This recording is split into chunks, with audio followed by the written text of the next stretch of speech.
How's it going, everyone? It is Andre Williams, and over here we talk stocks and we focus on one thing. Always protect your profits. And today we're going to be talking about SOFI.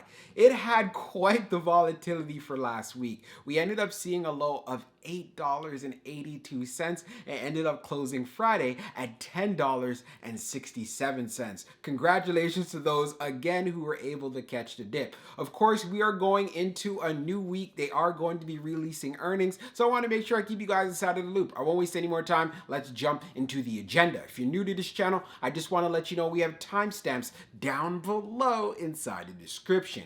But if you're a shareholder or you're thinking about taking a position, I highly suggest you watch this full entire video. So the first thing we're going to go over is the technical analysis. We're going to be taking a look at the overall price action. We want to know support. We want to know resistance. We want to know what it looks like in the bearish case scenario and as well as in the bullish case scenario. And then we're going to be going on Fintel, taking a look at the recent institutional ownership and short interest information. The reason why this is important because it does have an impact on the way the stock performs. And then we're going to be taking a look at the order flow distribution. We want to know the buying and the selling behavior on the retail side and as well as on the institutional side. And then when all of that is done, we're going into the final thoughts and as well as some more details. So let's get to it. So we're going to do a technical analysis for SOFI. Let's see how it performed on Friday. So it ended up closing at $10.67, being up 3.29%. On the low, it tested $9.97, and then on the high, testing $10.72. When we take a look at the volume stats on the day,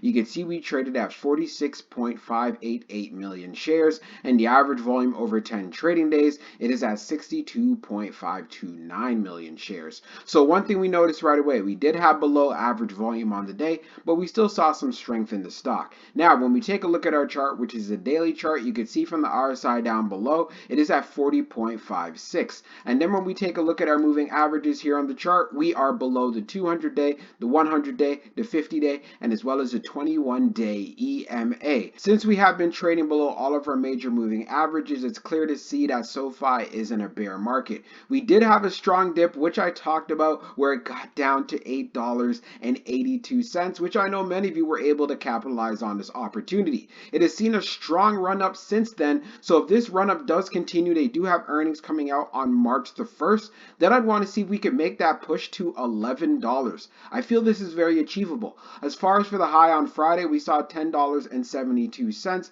and that's why I see this move happening to 11, and then essentially it would be a good look if we can go into 11.35 right into earnings. And if earnings ends up being good, that's where I want to see us reclaim the 21-day EMA and start to see if we could test right here around $13. If we end up having a pullback prior to earnings where I want to see some strength, yes, you got that right, at $10.36, or just holding up the $10 level would be a good look. But we have to take into consideration of the fact it did test $9.97, so in order for that strength to actually continue, we want to see a higher low, so above $9.97. So I guess $10 at the minimum wouldn't be that bad, but we want more. Let's have a support area being strong on Monday at 10:30 and then seeing what we could do from there. So let's move on to the short interest information. So we're going to take a look at the recent institutional ownership and short interest information for SOFI. Scrolling down on the page, green rows indicate new positions while red rows indicate closed positions. So when we take a look at our recent filings here for February the 25th, we have a good amount. So we're going to be focusing on the ones that are the most noticeable. So we have HCIGX that purchased 17,377 shares. We also see a short position from Strategic Alternatives Funds Institutional, which is 6,942 shares. We also have SDGAX with a purchase of just under 797,000 shares. We also have Comp that purchased just under 130,000 shares. And we also have Dutch DWS Variable Series that purchased 405,201 shares. So we can see institutions have been loading up quite a bit on SOFI. We also just pointed this out on the chart as well. You can see for February, definitely institutions showing some interest there. When we take a look at the short interest, The off-exchange short volume ratio is at 41.15%, and then for the off-exchange short volume, it is just over 9.97 million shares. Scrolling down further on the page, the short shares availability is at 10 million, updated 4 minutes ago, and then for the short ball fee rate, it is at 0.57%. When we take a look at the history of the short volume, we can see for the close of the 24th, it was at 39.17, and then for the close of the 25th, being at 41.15. So one thing that is clear, SOFI does continue to have short squeeze potential. Now let's move on to the order flow distribution. Now let's take a look at the order flow distribution for SOFI. So on the inflow, it's at 127, and then on the outflow, it is at 90.46. So we ended up having an inflow day. Taking a look at the breakdown, on the large, it was 1.72. On the medium, it was 80.88, and then on the small, it was 44.33. On the outflow side, you can see on the large, it was 3.67. On the medium, it was 54.6. And then on the small, it was 32.18. And also keep in mind, these numbers are in the millions. Taking a look at the large scale orders in the last 5 days, you can see for February the 25th, it being an outflow of negative 1.95 million. But we did have an inflow on the 24th of 8.87 million. Now, when we analyze the numbers even further for the small scale orders that tend to represent the retail side, we had more buying than we had selling. And then when we take a look at what happened on the medium, we had more buying than we had selling. And then when we take a look at the large, which represents whales, institutions, or funds, we had more selling than we had buying.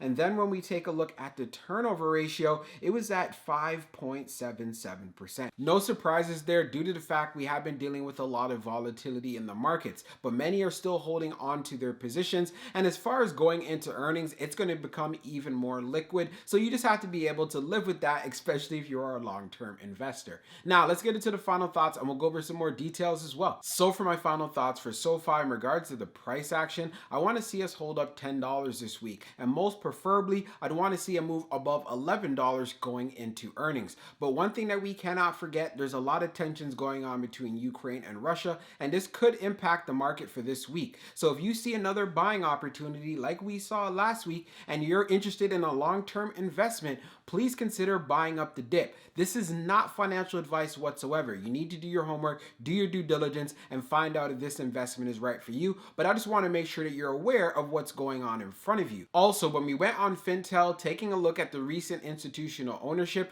we can see institutions are continuing to load up on shares. So this is a great sign because we know they're not going to be throwing their money at plays if they don't see a potential return on investment. And then when we took a look at the short interest information, SOFI does continue to have short squeeze potential. So the moment we have more buying volume coming into the play, what could help with that? Putting out some strong earnings, then this stock can make a strong move to the upside. And that's one thing to be aware of. That's why you need to have a strategy and know exactly what your plans are. And what do I mean by that? You want to know what your entry is going to be, and as well as your exit, and what's your risk management. Where are you going to be placing your stop loss? But if you're a long-term investor, this is something that you do not need to worry about whatsoever. So overall, in general, let's see if SOFI can get to $11. The key level I'm keeping an eye on is around $11.40, because if it's able to do this along with strong earnings, then you can see the stock pop all the way to around $15 to $16. But if we end up putting out weak earnings, then this stock can pull back, and that's where I see a further opportunity to add to my long-term position.